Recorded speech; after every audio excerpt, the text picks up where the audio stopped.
and get started with, wait. Alison, you're muted.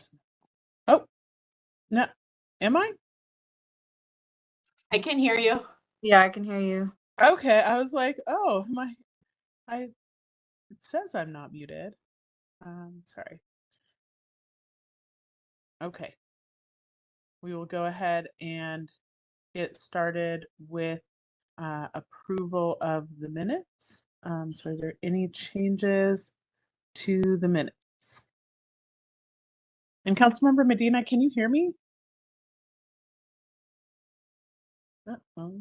You might be having audio issues. I don't have any changes and approve as written. Okay, I will go ahead. We'll just go ahead and approve then, since we only need 2 folks to approve. Okay, now you can hear. All right. Oh, you're good on the minutes. Can Okay. you hear me? Yes, we can hear you. Can you hear all of us? Uh-oh. All right.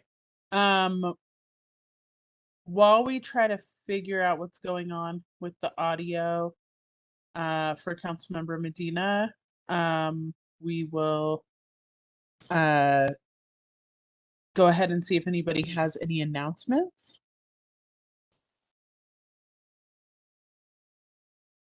I don't. Councilmember Cook. Okay. Okay. Then we're gonna just pause for a second because I don't want us to get into the meat of everything without Councilmember Medina being able to hear. And I'm just gonna text him and see if he needs any help with the audio. Yeah, I've been sending him messages on Teams, but I don't think he's seeing them.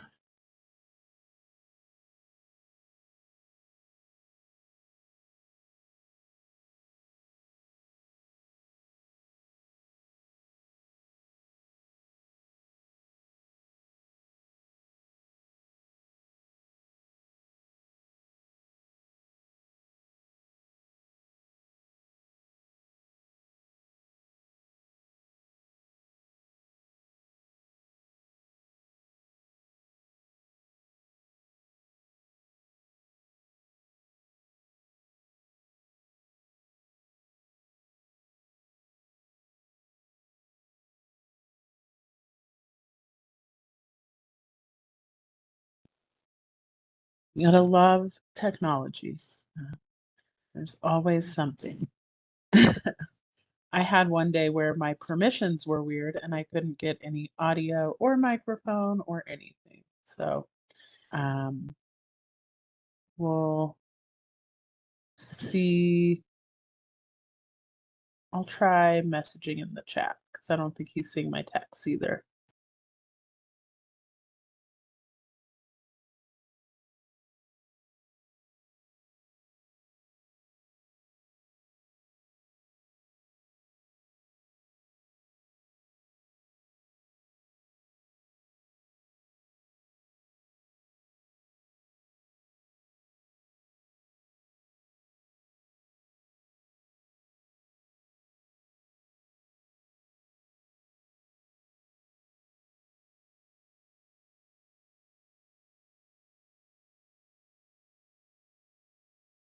Okay, so apparently there's a problem with the volume on Councilmember Medina's individual device.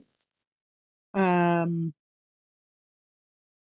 gonna see if we can try some other options. Yeah, could he log out and then try to log back in again?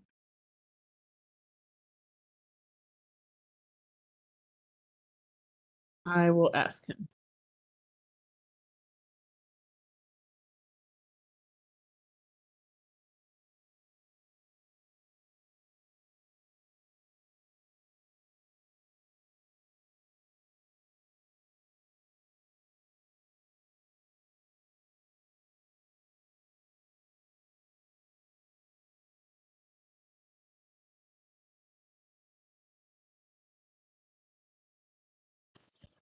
Okay, so I texted him to suggest maybe logging out and logging in again, but again, it sounds like it's more of a device problem than a Teams or a WebEx problem. but I was also suggesting maybe just using the call-in for audio.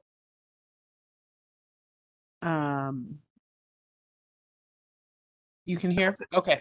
It is. Oh, you can hear now? Great. Yep. Okay.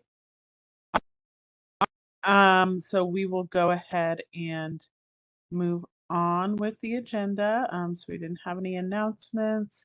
We'll continue on to new business information on housing at 13th Avenue Station and the Strong Communities Infrastructure Grant application through DOLA. Sponsored by Councilmember Bergen, and we have Jennifer Orozco presenting. And do we have Councilmember Bergen or just staff are going to present? Looks like just staff presenting. So Jennifer, thank you. We'll go ahead and hand it over to you. Thank you. Good morning. I'm Jennifer Orozco. I'm part of the planning department, but I work in development services on urban renewal projects all around town. I'm a project manager, and 13th Avenue Station is one of my areas. And I'm happy to be here today. I gave a very similar version of this presentation at PED last month.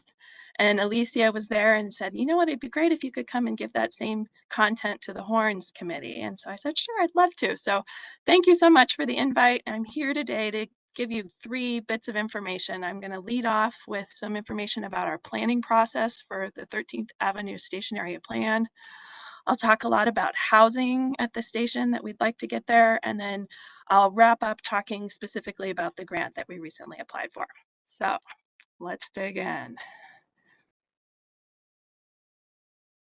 Let's see. There we go. So this slide shows you a map of our planning area for the station area plan update. Our current station area plan is 15 years old. It was adopted in 2009. And so we're looking to update it. And this shows the boundaries of the study. It includes the Colfax station, and it also includes the 13th Avenue station. And a few areas around there, notably the number 7 on this map is the Meadows Manufactured Housing Community. They're part of our study area, our planning area. And then we also go all the way up north of Colfax a little ways, a few blocks in. So there's our study area. And right now we are doing public engagement for this plan. We have a community meeting that's going to be happening next week on Wednesday evening at 6 p.m. at East Middle School. You all are invited. You're invited to invite your friends and neighbors and anyone else who might like to give input on this study. We would love to have people's perspectives, people who live in the area, people who work in the area. We'd like to have eyes and ears on the ground tell us what they would like to see here. And we also have a community survey that's already up and running. It's available on our website in English and Spanish. And we've already gotten about, I think, 40 or 50 responses. So that's great since we haven't even had the meeting yet. So we're off and running and we're excited about this process. Why are we doing it? As I mentioned, our current plan is out of date. Back when the plan was authored, we were in the depths of a recession. The rail line had not opened yet. The VA hospital hadn't opened yet. There have been a lot of changes in the area since 2009. So we definitely wanted to make sure that we have the best plan in place to chart our course forward with housing at the station. And those near-term development opportunities are what I'm going to outline next. Here on this slide, you can see 2 areas highlighted. One in blue to the north is the RTD property. It's about 16 acres of land where we're hoping to see some new development. And then south of Tollgate Creek, on the bottom half of this drawing in orange, we have the Bach Homes property, and that's 14 acres of vacant ground. Both of these sites have a challenge in that both of them are at the end of a dead-end street. And so from a fire life safety point of view, that's not a good condition. You always want to have 2 ways to get to a site. You can get a fire truck in there, emergency access. You need 2 ways to get to a site. So to solve the problem of having 2 points of access, we propose connecting the 2 sites with a bridge, bridging over Tollgate Creek. This would be a vehicular bridge, but also it would have sidewalks for pedestrians. And this would connect both sites and allow for access and denser development. Being right near a transit station, you really want to have the densest possible development to take advantage of that tremendous public investment. So looking at what these sites could possibly hold, the RTD property, we did a charrette to explore some opportunities there, and we came up with a maximum of about 430 housing units on that site. And then on the Bach Homes property to the south, we're looking at around 500 units. Concept plans are still being thrown about, so it changes, it fluctuates, but that's what we're looking at. So about 920 units total. A little bit more about the bridge. This is a drawing that dates to about 2019, 2020. It was done by our public works staff, and they were looking at the bridge alignment and the challenges and opportunities there. At that time, the cost estimate, back of the envelope cost estimate, was about $7 million. Now, with inflation and time having passed, we're up to an estimate of $9 million for this bridge. And this is a rough estimate. No engineering has been done yet, so that will also be in flux. There we go. Why it's worth overcoming the challenge. I mean, $9 million, that's a lot of money. So why try this? Well, because it's such a tremendous location. This is a fantastic location next to the station and near many, many jobs. The campus on the other side of the highway has 26,000 jobs. Buckley, 2 or 3 miles down 6th Avenue, it has 12,000 jobs. We've got 20,000 jobs in the I-70, DIA area in the logistics hubs that we have there. So it's really a really great location for housing. Oops. Okay. We've also made a lot of investment here. The whole rail corridor was very costly, but we've also put a lot of money into the trail corridor. The Tollgate Creek Trail runs right between these two development sites and provides access to the whole wider metro area trail network. So this is a great location for someone who might want to bike to work. And we've also completed our 13th Avenue multimodal corridor study, and that looked at the whole corridor through the city from the Denver border on the west all the way to the High Line Canal on the east, which is kind of near Chambers. So went right through this area and looked at ways to improve that corridor for pedestrians and bicyclists. Also, our housing strategy supports this. We really want to have dense housing in transit locations, and our housing strategy supports the idea of using publicly owned land. It supports diverse housing options. It supports a balanced portfolio. All of these ideas are supported by our housing strategy. We've had a lot of movement at RTD recently. They have a commitment to providing 35% of all units at all of their stations being affordable. So that's a system-wide goal, not a per station goal. They've become more flexible about parking and whether or not you need to replace parking. They are flexible on shared parking. They are potentially a very good partner for development at the station. We have a lot of momentum at the state level for housing. We have the Strong Communities Infrastructure Grant Program, which is what we applied to, and I'll have some more information on that later in the presentation. And then we have the Prop 123, where the city has made a commitment to 1,650 is our unit number for the next 3 years. So we're working towards that as well. This is a little bit of detail about the charrette that we had in 2022. Planning worked with the housing group to jointly hire a outside consultant, an architect and civil engineer to come and help facilitate this session. We even also had an outside developer that volunteered his time to give a financial perspective to some of our ideas. And then we had folks from RTD show up. So we had the whole crew. Let me go to the next slide. These are all the city staff that we had involved, all the different departments. We all went out to the site, we walked it, we looked around the RTD site, and then we came back and brainstormed some housing concepts. And then this is the final drawing that the architect put together for one of the schemes. And this is a maximum density scheme here that I'm showing you. It comes to about 340 up to 430 units. And I can describe the variety of housing types that we looked at. If you look on the south side of the drawing along the creek, there was a proposal for some 3-story townhomes that could possibly be for sale product, for sale affordable housing. And then moving north of that, there's a small 4-story structure that could be permanent supportive housing. It would be about that size. That's a typical size for a project like that. Then in the middle of the drawing is a fairly large project. It's a 4-story apartment building wrapping a parking structure that would be more of your traditional affordable apartment complex. And then on the very north side of the site, using up all the parking, all the existing parking, there's the proposed redevelopment of the parking lot as a parking garage with units wrapping that, and that would be more of a mixed income kind of apartment project. So these are concepts. I mean, we're not saying that that's what would be built, but we were testing the site and seeing what it could accommodate theoretically.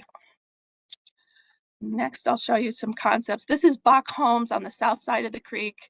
This is one of their concepts from 2 years ago. They're still in flux with what they exactly want to build here, but they want to do a phased approach. So 2 or 3 phases of apartments. They're also looking at possibly having some rental townhomes on the site. Right now, their numbers coming in at about 425 for the apartments and 66 for the townhomes. But as I said, they're still planning this, and it's a little bit in flux. But the site is approved for housing. Council approved that back in June. It was unanimously approved. It's been rezoned mixed use TOD, and it's good to go from a zoning perspective. Urban renewal, we've made progress on that in this site. We did a blight study in 2019, and council did declare this area blighted. So that's the first step towards getting an urban renewal area up and running. And once we do have an urban renewal area up and running, we can use tax increment financing to help pay for some of the infrastructure at the station. And so that's kind of our concept, is to use TIF, tax increment financing, in concert with some grant funding to help pay for this necessary infrastructure, mainly the bridge and the access roads. And the grant seemed so perfect when it came out in August. We read about it and we're like, this is exactly what we need. The aim of the grant is to support infrastructure for affordable housing at infill locations, which is exactly what we have at 13th Avenue. And so in August, we submitted a letter of intent. We did a pre-application meeting. We were invited to apply. So we made a first round, they had to cut the field down. So we made that first cut. And then we found out in December that we needed to submit a formal application, and we submitted that February 2nd. And now we're crossing our fingers and waiting. They will hopefully let us know sometime this spring that we've been awarded money. That's our goal. So we asked for 4 to 5.3 million. They had kind of a soft maximum of 4 million, but we kind of asked for more. We'll see what they say. And that represents an $800,000 local match, depending on whether it's a 15% match or a 20% match. The competition, as I mentioned, is stiff. There were 58 entities that initially expressed interest. 19 were invited to apply. That included us. But even with those 19, they were still oversubscribed by 2 times. So it's definitely stiff competition, and we're crossing our fingers. And with that, I'm happy to take any questions. We can go back to any of the slides if there were, physical questions that we need to look at the maps. I'm happy to take any questions. Okay, thank you so much, Jennifer, for your presentation. I will go ahead and first hand it off to Councilmember Murillo for any questions. Thanks, Councilmember Coombs. Thank you for the presentation, Jennifer.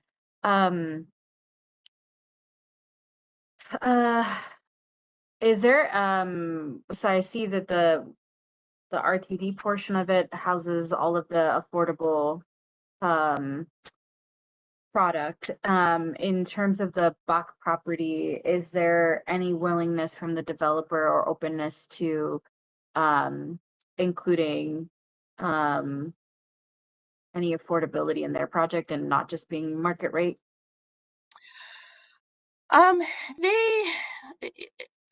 Yes, there is. They have committed, because of this grant application, we spoke to them and we said, would you be willing to commit to some level of affordability for this grant application? And they said, yes, through a TIF agreement, they could commit between 10 to 15 years of affordability per the requirements of the grant.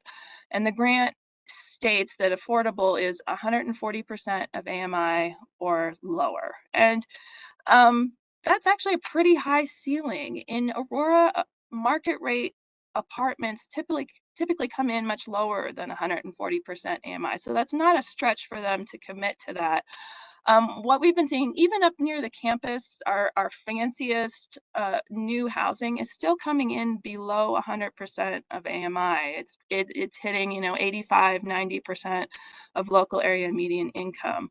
So this Bach product, we're expecting, it's a little farther from campus. We're expecting that it'll come in at around 80% of local area median income. And so that's not deeply affordable, but it is affordable to a large portion of our population. And so it's not the perfect answer, but by having a private developer, we are somewhat limited in what we can get. And they've been as cooperative as I think they can be on that side.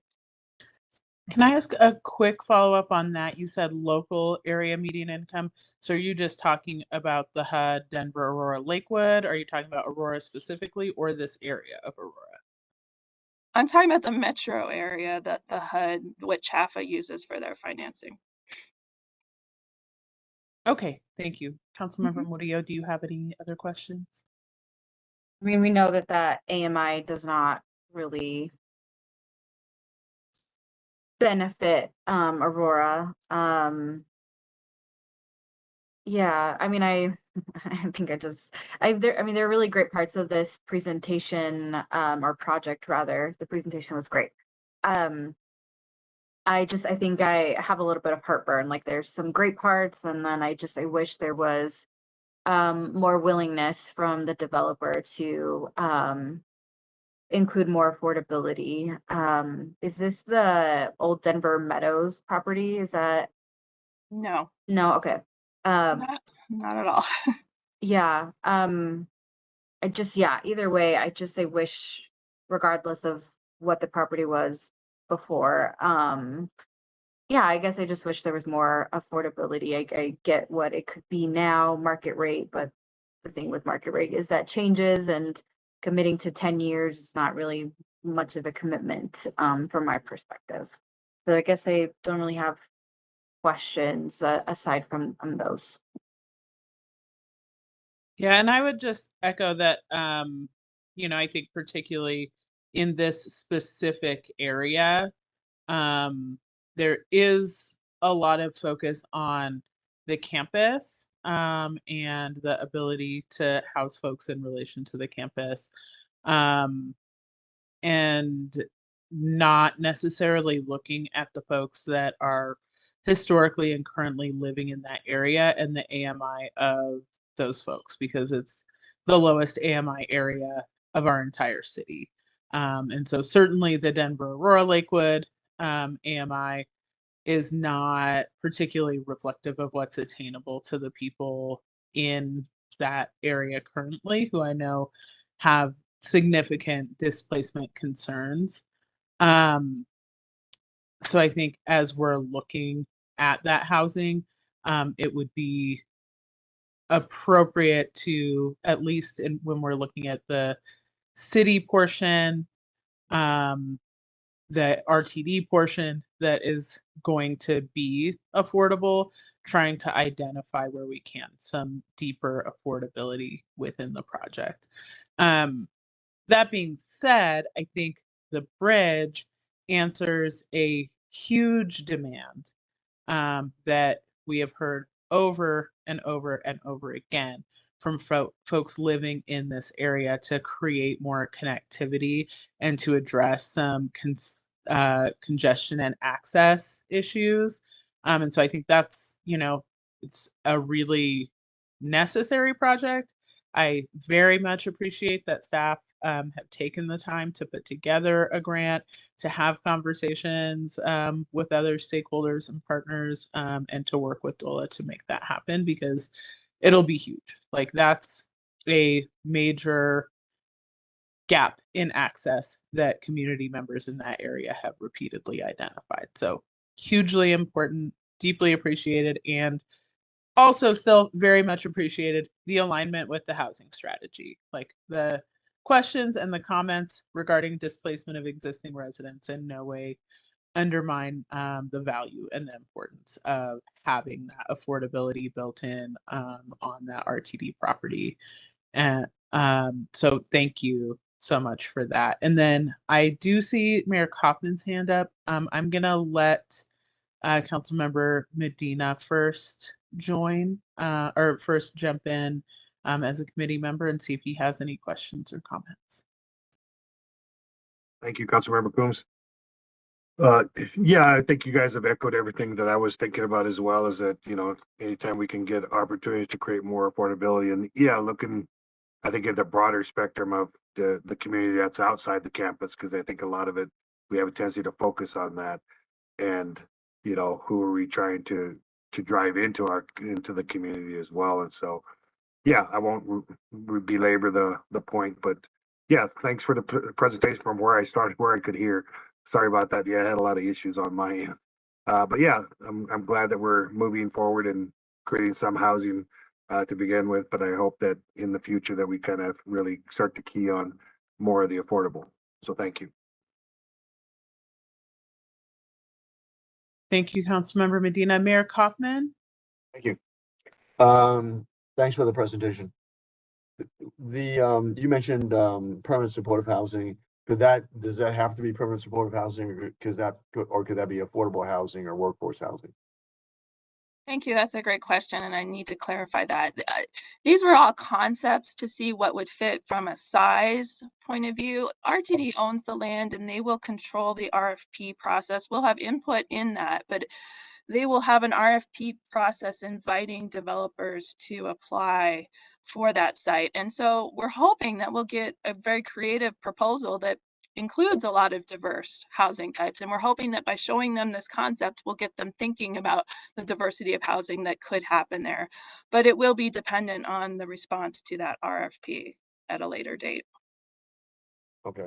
Just to clarify, the city will be part of that RFP process as well, like we've done in other instances with RTD property. And RTD created their own policy around affordable housing on their property a few years ago. And so we've not really utilized that policy for RTD owned land in Aurora yet, but we would be doing that. So I think for your question, Mayor, is we'll have influence on what happens there as well.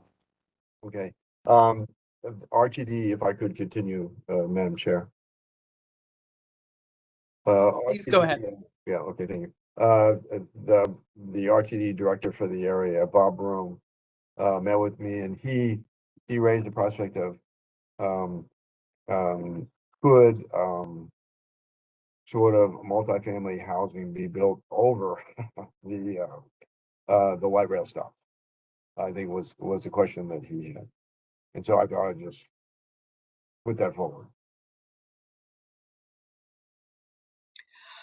Well, anything is possible with infinite amount of money. I think it would be pretty complicated to build over the line itself.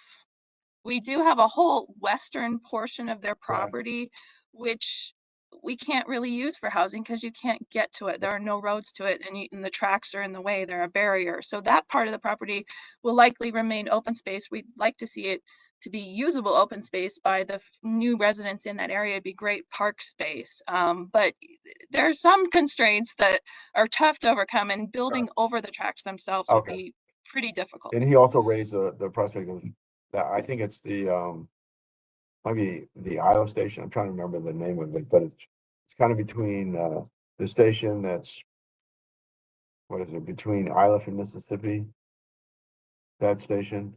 The Florida station.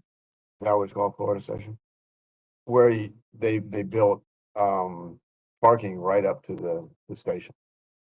And so again, You must be thinking of the Iliff station because we have a parking garage. The Iliff station up in there.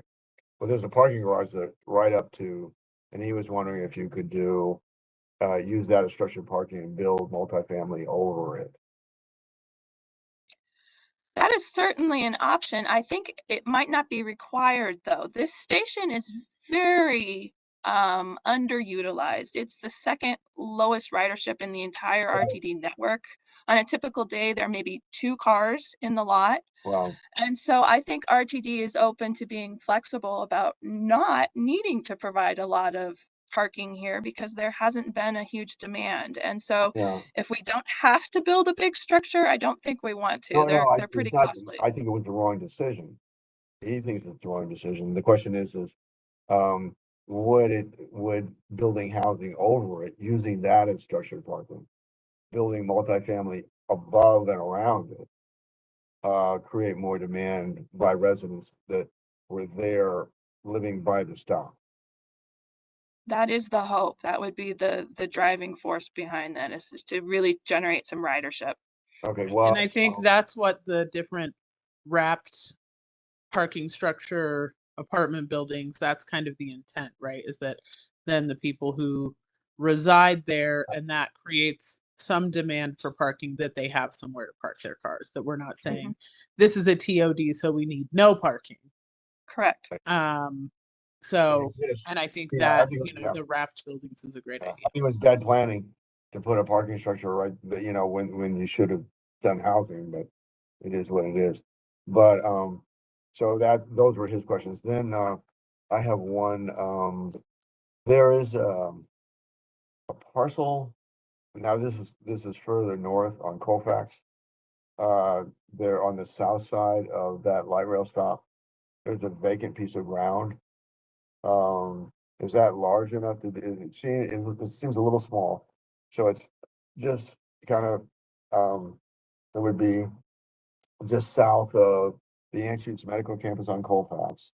On the edge of the, it's probably more across from that, U-Haul center on the north side.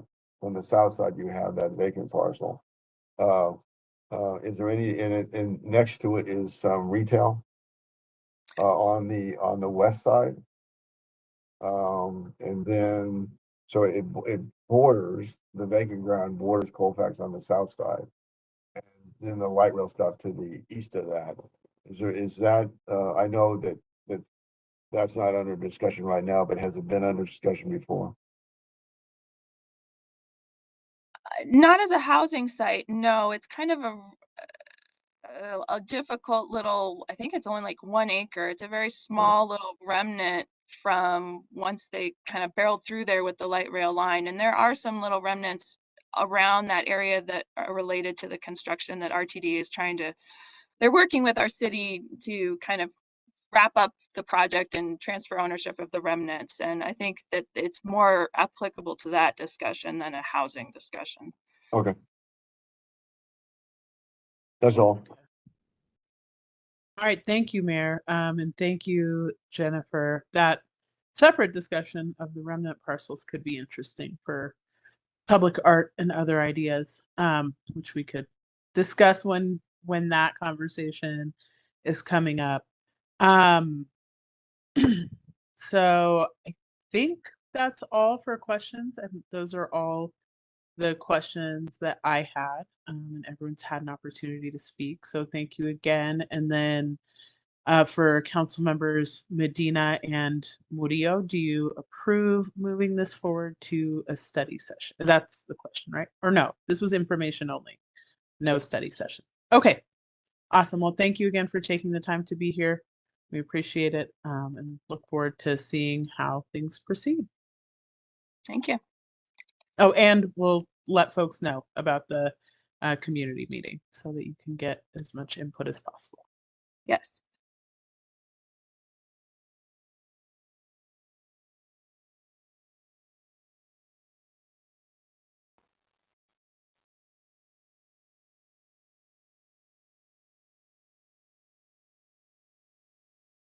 Sorry, had to pull my agenda up.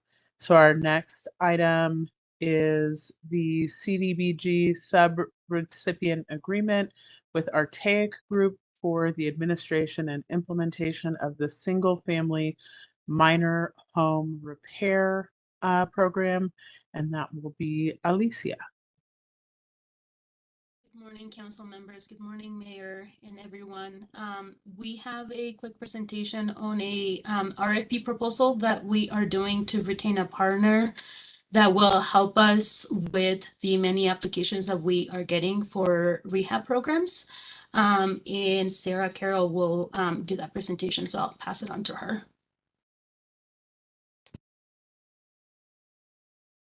morning. I don't think my camera's working, so. Sorry about that. Well, that's okay. Thank you.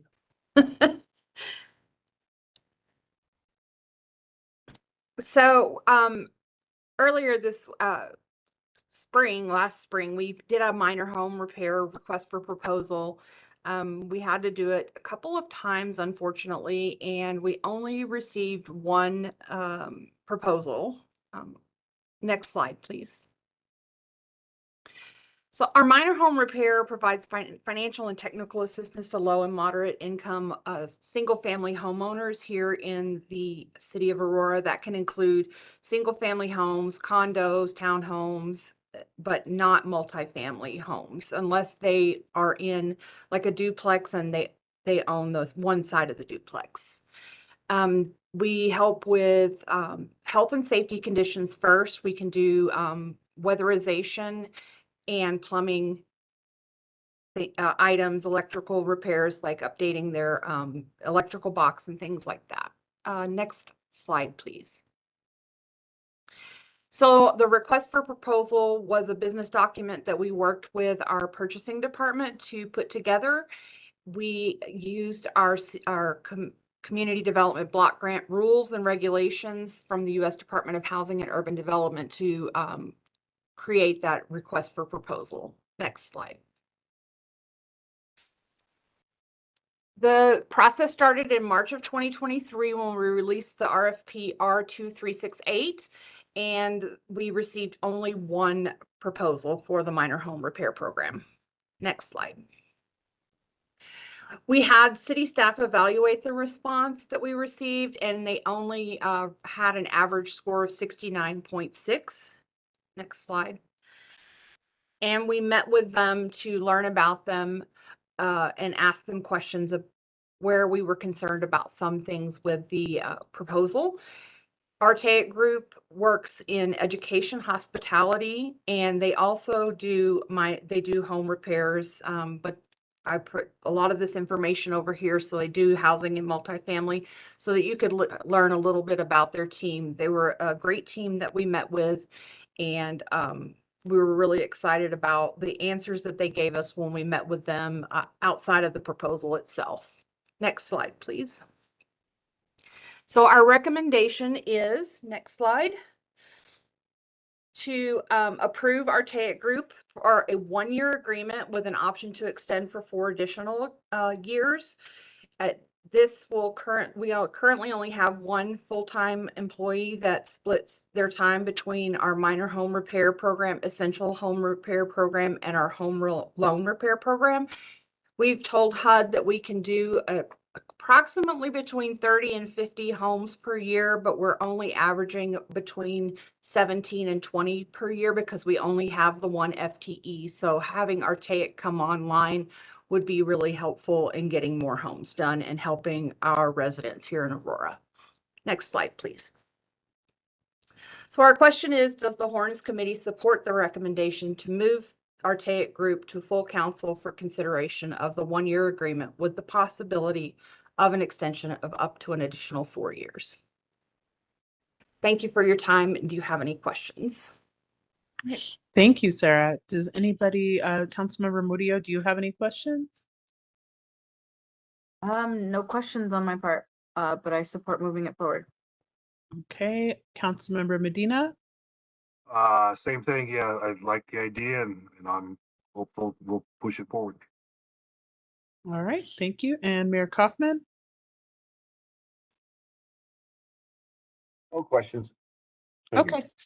And I don't have any questions either. I also approve. So thank you very much. And we'll go ahead and move forward. Thank you so much. All right. And the next item on our agenda is the housing strategy update, which will be Alicia again.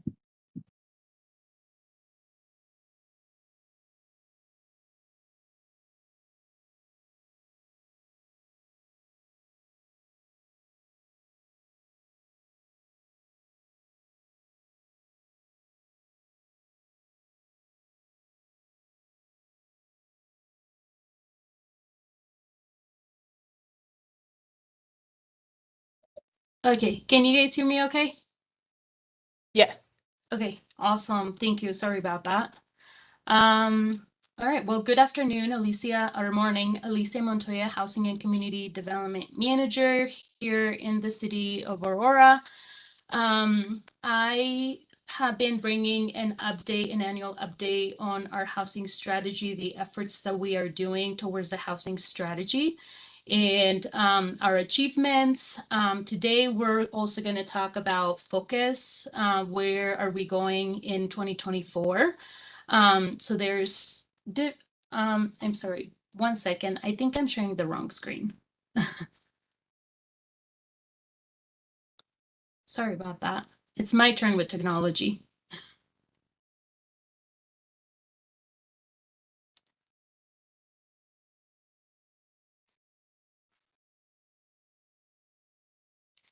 Okay.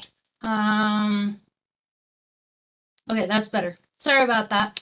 So yes, annual update on housing strategy updates. I'm going to provide a little bit of background, just a bit of a reminder on why we adopted the housing strategy back in 2020, our achievements in 2023. We did conduct a pretty heavy study on housing needs here at the city of Aurora, and there are some recommendations that came from that study. So we want to share that with the committee. And then Proposition 123 is also very significant in regards to the things that we are able or not able to do in the city. So we have some updates on the programs as well. And then last, definitely not least, our focus and next steps for 2024. So just a little bit of background. The housing strategy was adopted back in 2020. We had specifically identified a gap of 7,500 units for individuals that are earning less than $25,000 a year. Even more alarming, we also identified that there are 12,000 families that who have a housing burden in the city whose income is 50% of the area median income. These are mainly renter families. So rental is incredibly important for the city. And we have focused since December of 2020 to trying and putting all of the efforts and resources that we have at the city towards addressing the gap. The housing strategy specifically identified the 7,500 units. The goal is for 5,000 units to be built at the end of the 5-year strategy. And in order to do that, there were 11 goals that were adopted or selected as the priorities for the housing strategy, including the creation of a housing trust fund, waiver or reduction of fees, improvements to manufactured home parks, setting aside publicly owned land for mixed income projects, creating new programs, such as we've seen with the community investment financing round programs. And then we also had the renter matching software system, which we did back in 2022. Partnering in the development of a home share program, streamlining rental inspections here at the city for affordable housing providers, implementing neighborhood and area planning, IDing potential amendments to our UDO, and then last, incredibly important to be able to do the work that we do, but also looking at implementing changes for staffing or organization initiatives that will support the team that is pushing the work forward. And so our achievements in 2023, it was a busy year. Lots of good things came from 2023. It was also a year of research in how do we make some of the toughest goals identified in the housing strategy possible. We had 6 groundbreakings in grand openings. So 6 new projects came to the ground or started construction in 2023.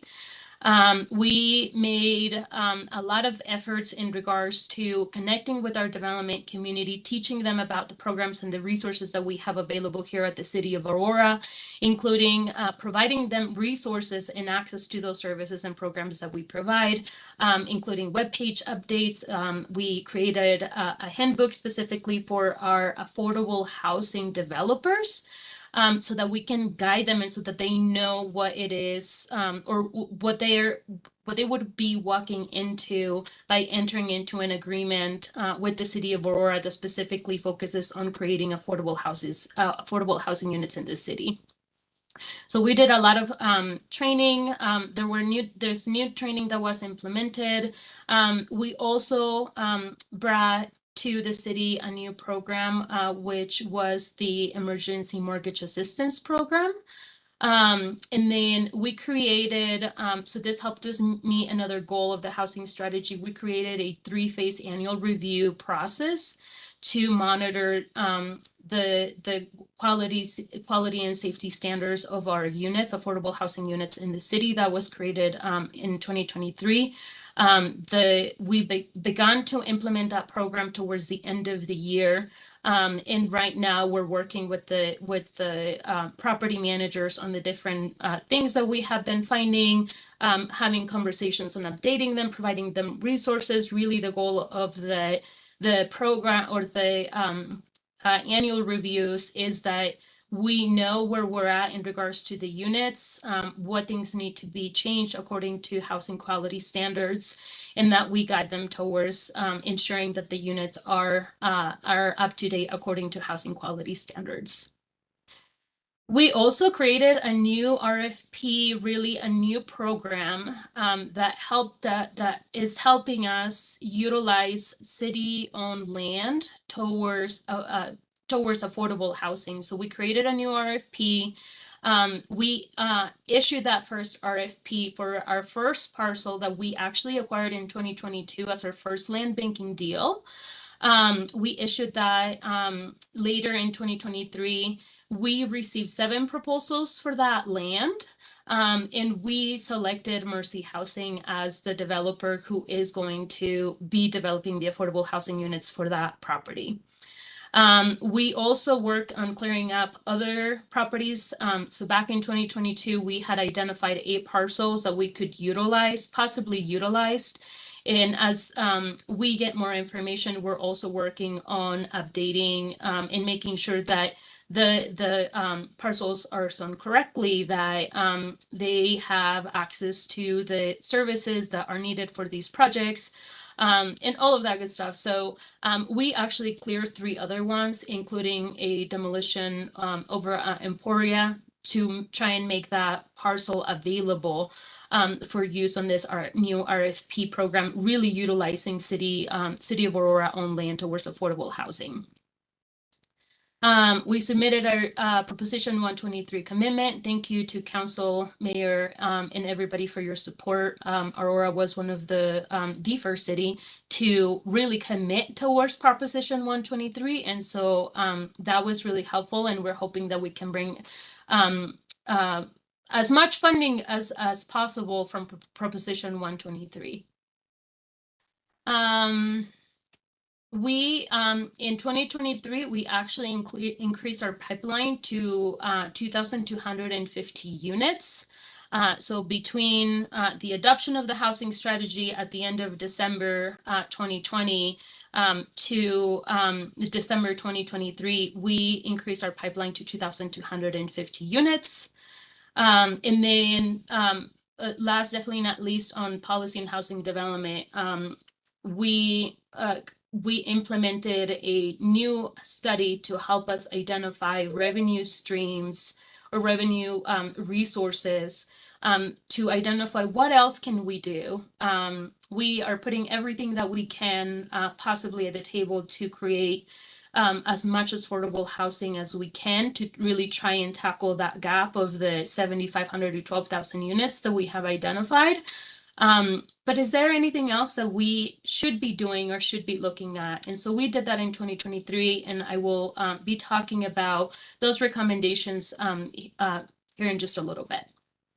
And then for the last of our group efforts, we did a lot of work in really creating our footprint in the community. Doing a lot of outreach and really building that presence out in the community. Affordable housing and just the programs overall, making sure that the community knows who we are, what programs we have available, how they can access them, and providing them the contact information so that individuals can easily reach out to us. So there was a communication strategy plan that was put together for that. And so far, we've gained a lot of terrain in that area. We've made several updates to our website. There were Aurora TV and just in general news TV coverage on the different programs like mortgage assistance, like when the RFP for the land came out. So we've gained a lot of coverage and traction in regards to the work that is happening here at the City of Aurora. We also know that we will have to continue to create additional and update our marketing strategy as we grow and develop.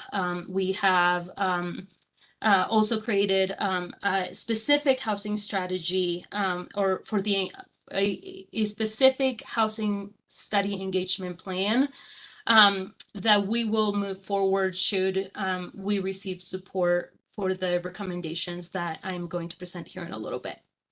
And then we did as much in-person work as we could. So we were out in the community. We have very important events here at the City of Aurora. Global Fest is one of them.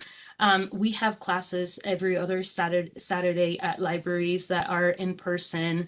And so we really try to be out in the community and get involved as much as possible so that the community knows who we are. And so what's our impact? We, in 2023, we brought in the mortgage assistance program. Through that program, by the end of 2023, we assisted 102 individuals. Through that program, we are actually at about 1.2 million that has already been spent out of 1.75 million that was awarded to the City of Aurora. So that money is going fairly fast. We have continued to do reverse counseling, and we have several counseling programs that we have continued to provide to the community. These are some of our core programs that we had to pause during COVID just because of the need that we were going through, but we're trying to bring those programs back to life because they truly make a difference in the community. We also implemented first-time homebuyer education classes, and we had over 220 attendees in 2023 alone. So it's a very strong class and a lot of engagement. A lot of people are interested in that class. We had created the community investment financing program back in 2020, 2021. We have continued to solidify that program. Is really, it has been really beneficial for the work that we're trying to do in regards to building the affordable housing units that we need in the city. And in 2023 alone, we supported the development of 370 units. We just talked about minor home repair and how important that RFP is going to be for the work that we do. And we have a lot of applicants for these programs, so we want to continue to pump in resources towards that program because it really does make a difference in the community, specifically individuals who want to stay in their home. We want them to be able to stay in their home as much as possible, as long as possible. So this program is really important to us. And we receive different funding sources between the HUD funding that we receive, private activity bonds.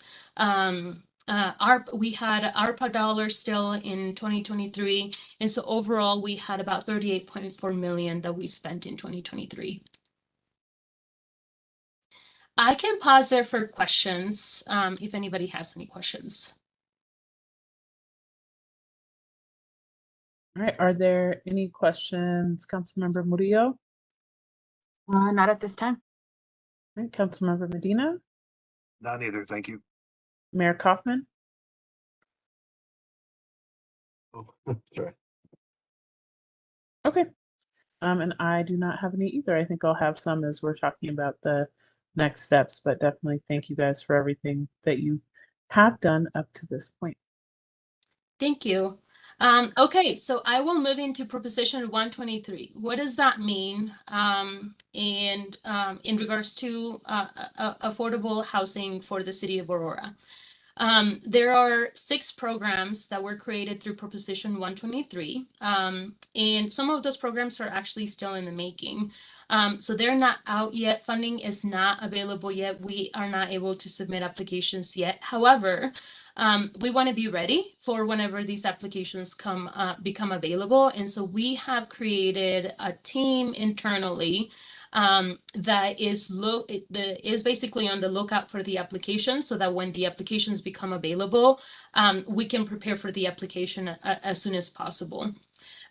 For the programs that have made an application available, the deadline comes up pretty quickly, so we have to be able to move pretty fast if we want to be able to submit an application for the city of Aurora. And I mean us as the city. With Proposition 123 funding and the different programs and the 6 different programs that they have created, nonprofit affordable housing organizations can also apply for the funding. Aurora Housing Authority can apply for the funding. Anyone who's building affordable housing in the state, and specifically for the city of Aurora, because of that commitment, we made it possible for those organizations to submit applications as well. So the land banking program was made available in 2023, and actually Aurora did receive funding for 2 different projects, the Aurora Family Apartments and also Walden 35, which is a city of a housing authority project.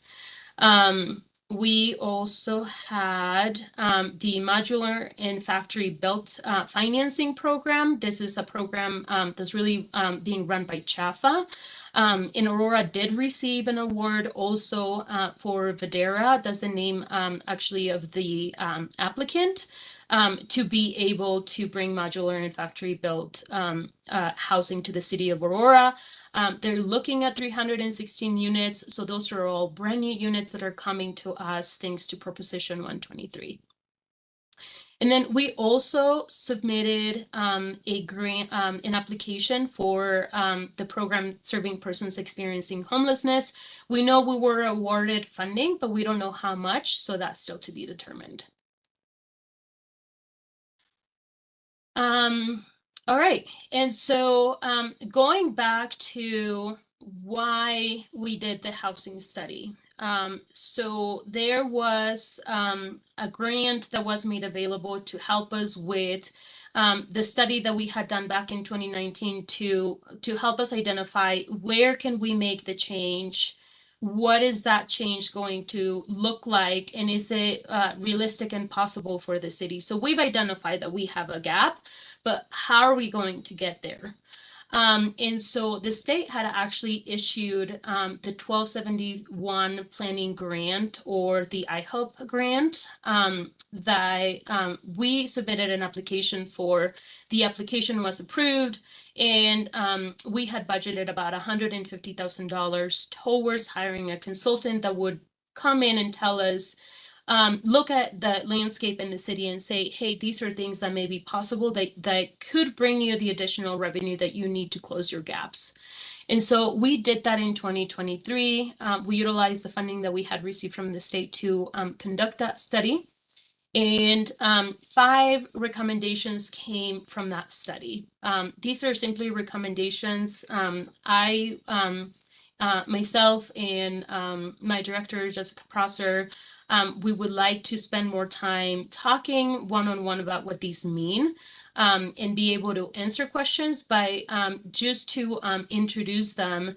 The first one that was introduced is the land contribution, which we had actually identified as a housing strategy goal in our housing strategy. And so with the consultant, we identified several sites that we could utilize to create or promote the development of affordable housing in the city of Aurora. So we call those keystone sites. There are 3 different sites, including the land banking parcel that we issued the RFP for in 2023. And then Emporia Housing is another one of those parcels. But overall, we believe that we can build up to 725 units through those keystone sites. And this is land that is already owned by the city of Aurora. And the more that we're able to utilize it, the better. So we actually began implementing this recommendation in 2023 because it was already identified as part of our housing strategy, a goal of the housing strategy. However, these sites will need additional financial support as we select the developer. So we want to not just provide the land, but we also want to support the developer as they're building units on these sites. The second recommendation is inclusionary zoning on market rate owner housing. The recommendation is for 10% of owner units to be made affordable for individuals who are at or below 80% of the area median income. And this would help us bring between 425 and 850 units. And I do want to emphasize that there is a fairly significant gap between the 425 and 850. That's basically double. But that has to do a lot also with how many projects are being built, what's coming to the city of Aurora, what's going on in the economy. So it's hard to just put a specific amount. Ideally, we want to shoot for the stars. We want to go for the 850. But I did want to emphasize that gap so that you're aware. There are things that we have control over. There are things we definitely don't, and the economy is one of them. The next one is residential Alicia, can development. I ask a question about that? So we're saying we want inclusionary zoning on for sale product that's being built in the city or existing housing? Can you clarify what you mean there?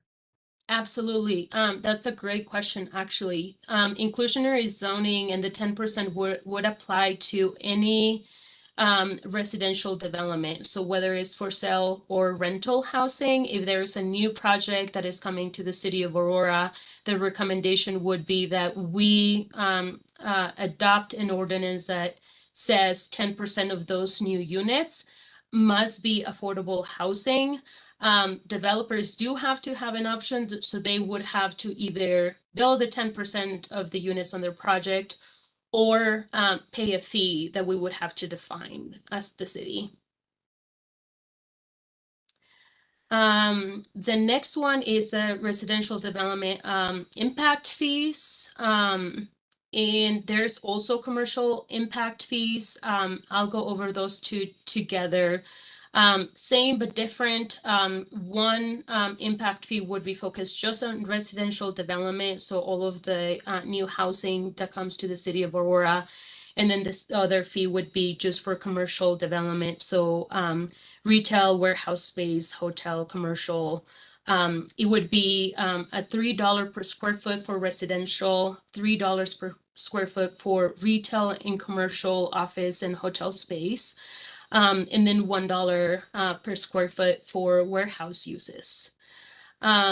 This one, I actually have to come back to you with the number of units that we could possibly create through this one. But the idea is that because we have so much new development coming to the city of Aurora, that is bringing in a lot of people to move into the city. And so that creates, that puts stress on the resources that we have for the people that were already here.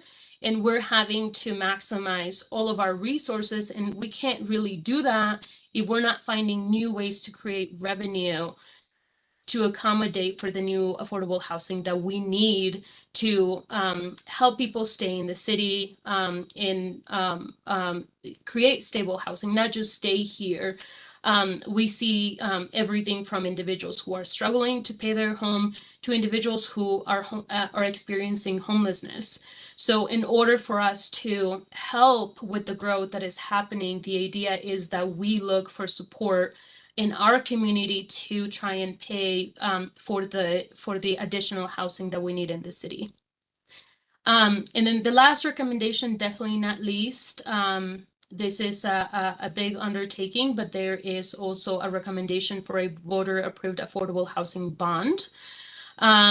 And the idea behind the bond is that we would charge either some type of property tax or sales tax that would help us pay that bond back, but the bond will be utilized to create additional affordable housing in the city. So we would create, this would essentially be our revenue. And really all of these would be a type of revenue that we utilize to create additional affordable housing in the city of Aurora. I will pause there. That was a lot. Any other questions so far on the initial recommendations? Yeah, so I have just one initial question, which is around the commercial development impact fee. What the purpose is for creating such a differential rate between the warehouse uses and all other uses? The main difference, to my understanding, and I may have to go back and triple check on this one, but my understanding is that when we have retail, commercial, hotel space, we have a lot of jobs that are being created. And so those jobs naturally create opportunities for people to want to come to live in Aurora. And we want that. That's a good thing. But that's increasing the stress on the limited resources that we have because of how much growth we have. And so the responsibility lands more on the commercial office retail space than warehouse space because they don't create as much employment or attract as many people to come to the city. Okay, that's helpful. I think I would argue that although it doesn't increase or it doesn't create as much of an impact on housing, from a land use perspective, which is kind of a indirect impact on housing, as well as other kind of quality of life measures, that there's still an impact. And I'm not sure that not having as many jobs associated with your business really justifies a lesser fee. So I think we should have more conversation about that particular issue. I think we have a lot of warehouse use coming to our city, and that's not necessarily a bad thing, but I'm not sure we should be giving kind of a preferential rate in that sense. But again, happy to have more ongoing conversation. Just from the top of my head, I question that approach, even though I understand the justification that you had offered. And then, of course, voter approved housing bond. I love the idea, and as you acknowledge, that's definitely a big lift. So I think we'll have to talk about what that can look like and how it could be successful. But I'll open it up for questions from members of the committee. Councilmember Murillo. Thank you. I'm really excited to see some of these recommendations. I think just the different mix of opportunities for us to continue to, make up for the missing, affordable units, and to continue to chip away and address that kind of long term. So I didn't have any questions, but I'm excited to see these recommendations. Thank you, Councilmember Murillo. Councilmember Medina. Yeah, nothing at this time. Everything looks good to me. Yeah, I'm glad that we're creating a big portfolio of different ways to create more affordability. So thanks. Awesome. And thank you. it looks like the mayor is not on anymore, so I will not call on him.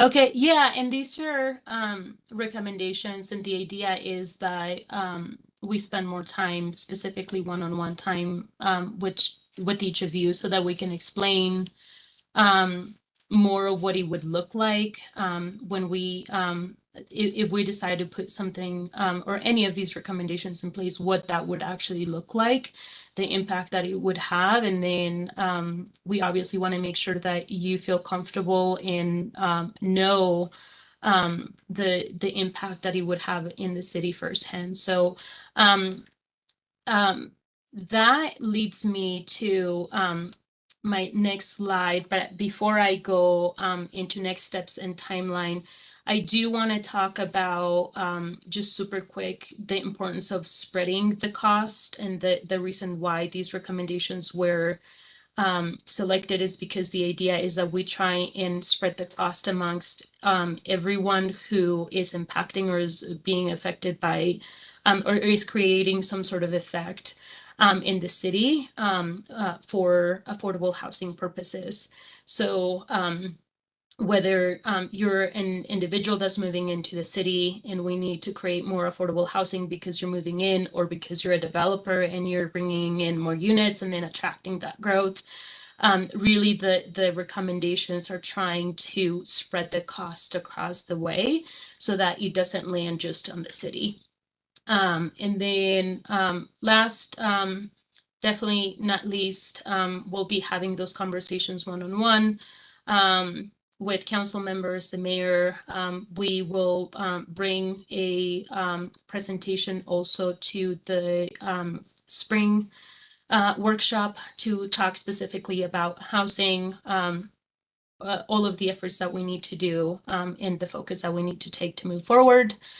And so that's what we're going to focus on in 2024, really the implementation of those recommendations, bringing additional funding from Proposition 123, because the units that we create from Proposition 123 are separate and we're still not meeting the gap. So both are equally important. Strengthening the current programs that we had to put aside because of COVID is really a strong focus for us, because these programs really make a difference in the community. And then we have several other efforts in regards to research and analysis. We have the analysis of impediments in the 5-year consolidated plan, as well as the annual plan that's required by HUD. So that will be our focus for 2024. And that is my presentation. Thank you for your time. This is informational only. I will take any other questions that you may have. All right, thank you so much. Any further questions, Councilmember Murillo, Councilmember Medina? Nope. Okay, and I think I've got my questions answered. So thank you so much again for sharing this with us. I look forward to kind of having more conversations to dig into the details, but definitely appreciate the update. Awesome. Thanks, everybody. Thank you. All right, and then just have to get the next agenda item. All right, resolution approving an IGA between the City of Aurora Youth Violence Prevention Program and Cherry Creek School District for data sharing. And it does not say who's presenting, but I will let you all hop in. I'm assuming it's Joseph. Yes, good morning, council members. Can you hear me okay? Yes. Okay, perfect. Just making sure. I don't have a presentation. This is just the, I guess, sister agreement to what we brought forward at the end of last year with Aurora Public Schools in terms of data sharing for youth. We're specifically, the agreement, of course, is in your packet, but we're really specifically focusing on any students that are potentially facing truancy, if there's chronic absences, expulsions, any disciplinary type of data for these students. And then we also will potentially be looking at or wanting to have shared with us information on grades and attendance and those types of things. Really, the whole overall goal is just to get this data ahead of time so we can try to intervene with these students before potentially they go down a little bit further on a not so good path. So we are hoping that by having this data, we're able to then engage with youth and their families more on the prevention side and provide resources to them before it gets a little bit more serious. And of course, I'm happy to answer any questions or clarify anything that you might need. Nope, that's pretty clear to me on the purpose, so I don't have any questions. Councilmember Murillo or Councilmember Medina, any questions? Joseph, I wonder if last time you brought this back, brought this to the committee, I'd asked you about kind of the sensitivity around the, youth's data and what kind of information would be shared. And just would you mind just kind of recapping that for this conversation? Sure. Yeah. So the point of this definitely is to not be punitive in any way. We're just wanting to see the way that the data is shared is from, for example, so we have received, I think it was about 2 weeks ago, we received our first kind of set of data from APS since it is on a quarterly basis and that was approved at the end of the year. What we're looking at is specifically those pieces, like I mentioned, potentially truant, any students that might have IEPs, those types of things, not to look at it from a punitive standpoint, but to look at it more from a resource, a helping standpoint. In terms of the data sharing, all of the information that's shared is from the school to us. It's through secure email, and it's only accessible by myself and then our data analyst on the youth violence prevention team. And then on the school side, it's accessed through their database that they're already tracking this from, but their grant and data managers within APS are who's sharing that information with us, and who would be the same with Cherry Creek as well. Thank you. Of course. All right, Councilmember Medina. No, I'm very familiar with the process, so I'm good with that. Thank you. All right, and Mayor Kaufman. Thank you. Joseph, what is, I just want to make sure we're working in tandem with Cherry Creek Schools. And so what do they do? Do they have social workers or outreach people within their school district that goes to, just checks up on, students that are truant? Yes, so they do. They have an entire, I can speak more so specifically with APS. Their program's a little bit more robust than Cherry Creek.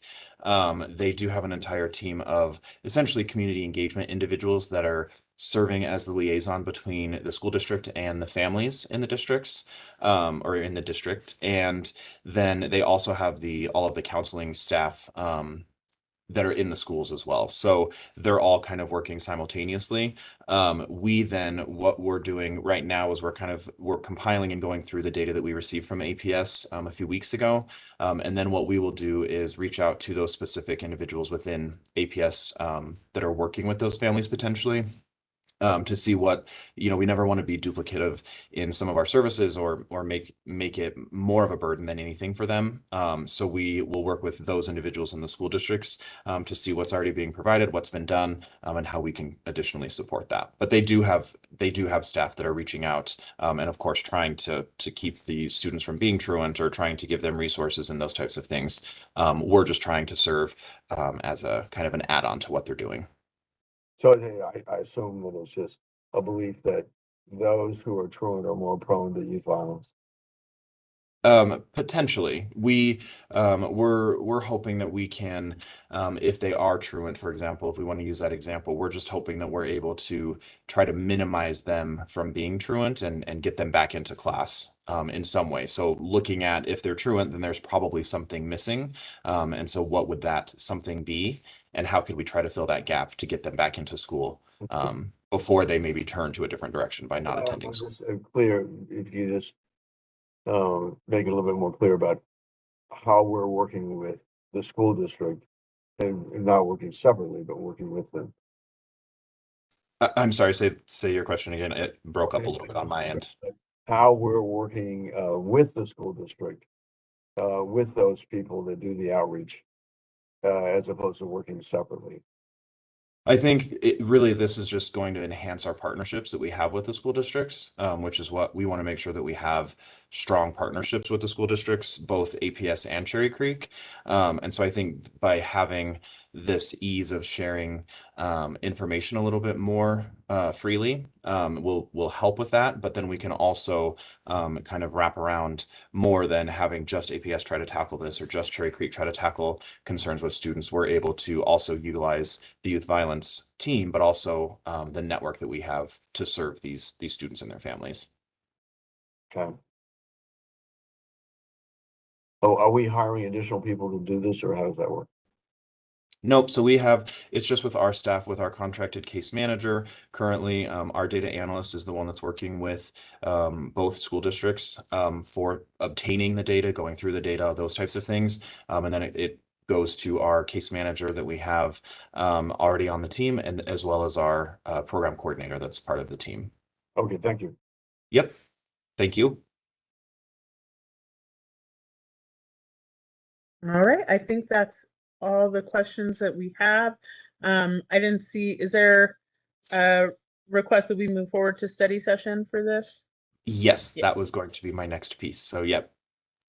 Okay, yep, I approve. Councilmember Murillo, Yes. Councilmember Medina. Yes. Okay, excellent. And then I know that we have a hard stop at 11:30 for Councilmember Murillo. So I don't think probably, Emma, that your presentation fits within 5 minutes, nor do I think we should attempt to fit it within 5 minutes. I think it's very important information and a really important program. So I'm wondering if we can go ahead and move this to our March meeting, just to make sure we're giving it the full time that it deserves.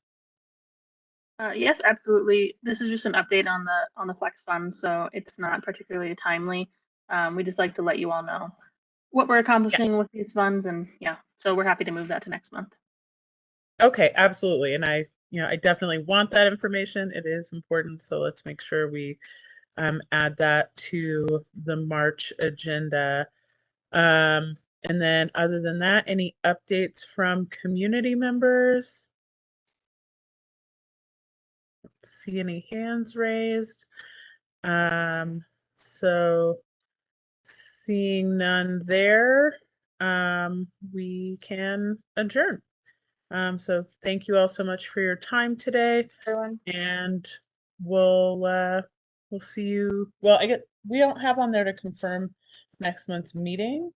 So I guess we should probably do that real quick before we hop off. Which I believe is March. Oh no. I was gonna say 21st. I'm guessing it's the 28th. No, do we not have a placeholder on the calendar yet, maybe? I don't believe we do. I know we had a list of dates, and I'm sorry I don't have them pulled up, but I can find them. If we're doing the last Thursday of the month, it would be the 28th. Okay, let me double check, because we did get a meeting schedule, and I don't remember if we had said last or fourth. Let me just pull up the schedule. I know we received That it. conflicts with the parks quality of life. Maybe we could do this over email. Sure. The 21st would, yeah, right, that would conflict, or you're saying the 28th? No, the 28th. Oh, okay. And the 21st conflicts with public safety. So yeah, let's just look at the email. I know we have in email the schedule of the meetings somewhere that we had all approved. So I will look, and we will confirm the next meeting date and time by email. All right. That Thank sounds you, good. everyone. Have a good day. Bye.